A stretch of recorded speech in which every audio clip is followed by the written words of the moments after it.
Momento para pensar y recordar con la pluma y la voz de Mario Gianotti.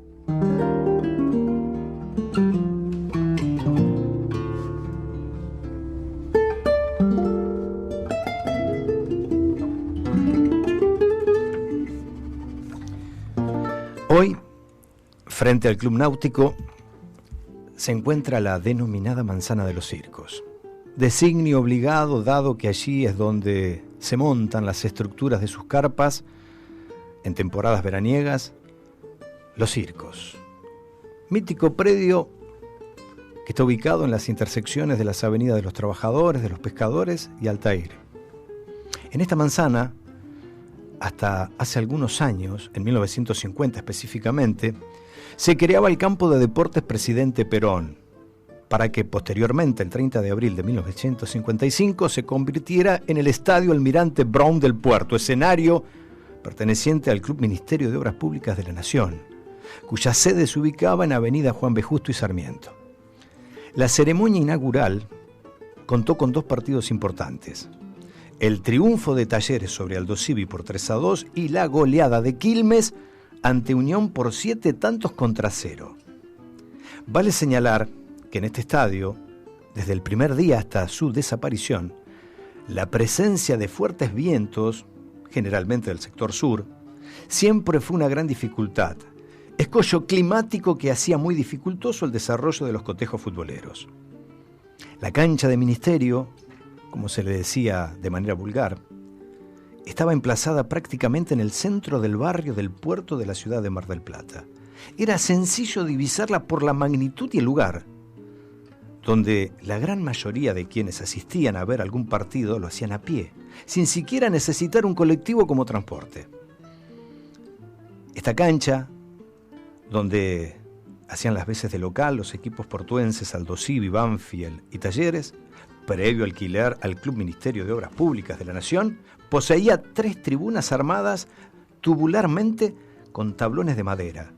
Y del primer tablón al alambrado perimetral, que cerraba el perímetro, propiamente dicho, había unos 3 metros aproximadamente. En lo que debería ser la cuarta tribuna, que daba a la avenida Martínez de Hoz, hoy avenida de los Trabajadores, se ubicaban en un primer piso al que se accedía por una escalera externa, cabinas de transmisión para el periodismo y los delegados. Y abajo se encontraba el buffet. Todo estaba construido de material. Justo en la línea de la mitad de la cancha, unos 10 metros para cada lado, en lo que restaba de campo, al no haber tablones, se podían ubicar los autos particulares y ver el partido desde los vehículos.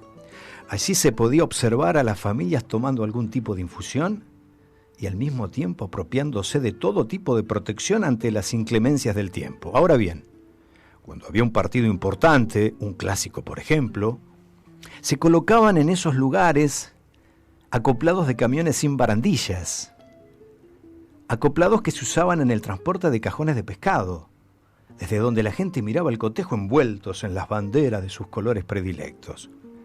Detrás de la tribuna cabecera que daba al sector sur se visualizaba una hilera de árboles y ligustrinas, espacio elegido por la barra más bullanguera de Talleres cuando ejercía la localía. En cambio, la muchachada de Aldo Civi se ubicaba en la tribuna lateral que daba hacia los astilleros de Contesi y los silos de granos. Y la cabecera que daba al norte, paralela al Club Náutico y al Motonáutico, es donde se ubicaba la parcialidad visitante. Esta cuidada y planificada ubicación se alteraba de acuerdo a la localía de los equipos participantes de la fecha. En este punto, en general, existía una competencia territorial entre los simpatizantes para copar, para ganar, para quedarse con la zona central más visible. Se repartían desde el centro hacia los bordes en función de su importancia relativa. A ver, en el centro se concentraba quien lograba imponer su hegemonía popular.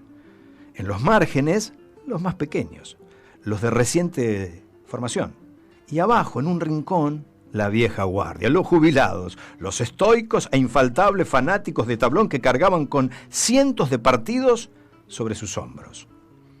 La cancha de Ministerio tenía además la característica que permitía recorrerla en su totalidad sin ningún impedimento, es decir, que no existía ninguna separación material entre las tribunas. Dicha característica era modificada radicalmente cuando se disputaban partidos importantes, donde llegaba en gran número la parcialidad visitante y se podía vislumbrar algún tipo de encontronazo. Para evitarlo se ubicaban entre las hinchadas una especie de vallado humano conformado por agentes de prefectura, fuerza que era la que ostentaba el don de mando y el cuidado en el lugar, efectivos especialmente contratados para ejercer el control y garantizar la garantía de seguridad del evento. Otra particularidad de la cancha de Ministerio era que tenía una única entrada que a la vez oficiaba como única salida. La misma estaba en la avenida Martínez de Hoz, desde donde en la vereda se realizaba el expendio de boletos, y a tan solo unos 30 metros se procedía al ingreso del estadio. ¿Se acuerda? Caminito con una prolongada bajada tamizada de pedregullo. ¿La ve? Por ahí ingresaban los hinchas y los aficionados de los dos clubes para presenciar el encuentro. Al llegar a la altura del campo, que estaba más abajo que la avenida, todo el piso era de tierra y alguna parte tenía césped. Este predio además se hallaba por debajo del nivel de las calles circundantes. Es que anteriormente allí se encontraba una cantera, y prueba de ello es que en la esquina de la avenida Juan B. Justo, donde terminaba el terreno, había una pared de 10 metros de altura. Aquello era una manzana de forma irregular y de dimensiones dispares. En ese sitio también existía una cancha auxiliar donde se realizaban las prácticas semanales y el calentamiento precompetitivo para el desarrollo de los partidos. A unos 15 metros hacia la cabecera había una cancha de básquet. Y lo más lindo, cuentan algunos viejos vecinos, es que cuando no había ningún tipo de práctica oficial, los chicos del barrio nos juntábamos ahí simplemente a jugar a la pelota. Por entonces, los pleitos futboleros no resultaban tan traumáticos como los que se disputan en la actualidad, y las parcialidades o las hinchadas no provocaban entre ellas desmanes de consideración. A principios de los años 70, en un partido en el que participaba Aldo Civi, una de las tribunas cabeceras cedió y un simpatizante, luego identificado como Luis Hermosilla, sufrió un grave accidente que lo afectó motrizmente y lo dejó en una silla de ruedas. Al fallecer el damnificado, los hijos decidieron hacerle juicio al club Aldo Civi, pero los dirigentes del Tiburón alegaron que ellos solo eran inquilinos de la cancha de Ministerio. Por tanto, la justicia decidió que el club propietario debía soportar la sentencia final que indemnizó a la familia Hermosilla. La economía de la entidad quedó devastada. En el año 1977 el club Ministerio se coronó campeón de segunda de ascenso, pero por la mala situación financiera decidió desafiliarse definitivamente de la Liga Marplatense de Fútbol. Leo y releo una y otra vez la maravillosa reseña de mi amigo e historiador Miguel de Candia. Y ¿saben una cosa? Un nudo me aprieta la garganta. Finalmente, los genocidas que perpetraron el 24 de marzo de 1976 el cruento golpe de Estado cívico, eclesiástico, militar, decidieron también demoler, entre tantas otras cosas, la entrañable cancha de Ministerio. El club, en consecuencia, desapareció. De esta manera, el puerto se quedó sin cancha. El campo de juego, que fue escenario de inolvidables tardes de gloria futbolísticas, hoy es una sombría playa de estacionamiento de camiones y cuando llega el verano, un reservorio en el cual se levantan gigantescas carpas circenses. Carpas mágicas. Escenarios donde algunos plateístas en ciertas noches de luna llena juran haber visto bajo el cielo de las lonas multicolores, sentadas en sus autos, familias tomando mate y alentando al club de sus amores. Otros espectadores cuentan que mientras aplaudían a rabiar a los trapecistas, veían en la pista de arena un puñado de duendes vestidos de jugadores de fútbol, figuras casi fantasmales que aún gambetean el paso del tiempo. Fantasistas con botines que todavía se animan y le tiran caños de ida y vuelta a los payasos y a los enanos que intentan robarles la pelota. Futbolistas que vuelan tan alto que se pierden en la inmensidad de la noche y se confunden con las estrellas.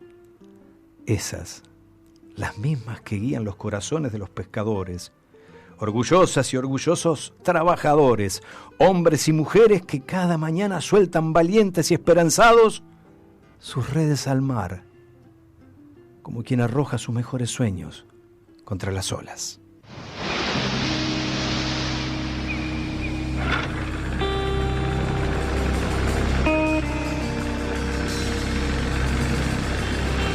Se escucha el llanto de aquel señor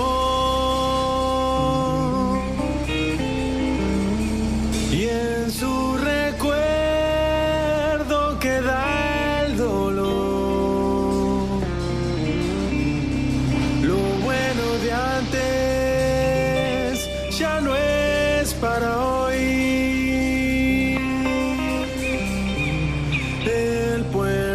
Sufre depredación.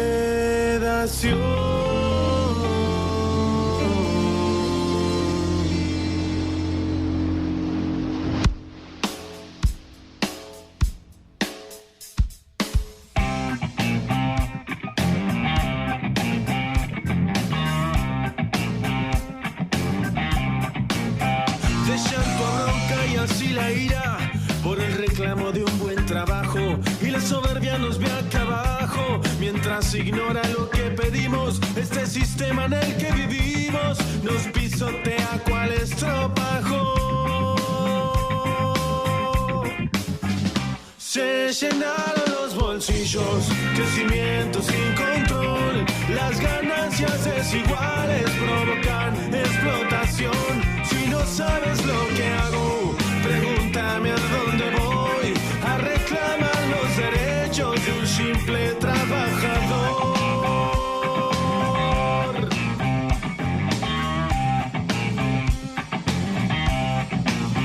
Nos miran mal si nos enojamos, la gente habla sin fundamento. Te digo, no me pone contento cortar la calle, llevar un palo. Si de barbarie estamos hablando, nosotros somos quien la padece. Y yo te digo que me parece que es más violento quien la genera, el mismo que ve de afuera la miseria como crecer. Se llenaron los bolsillos, crecimiento sin control, las ganancias desiguales provocan explotación. Si no sabes lo que hago, pregúntame a dónde voy a reclamar los derechos de un simple trabajador.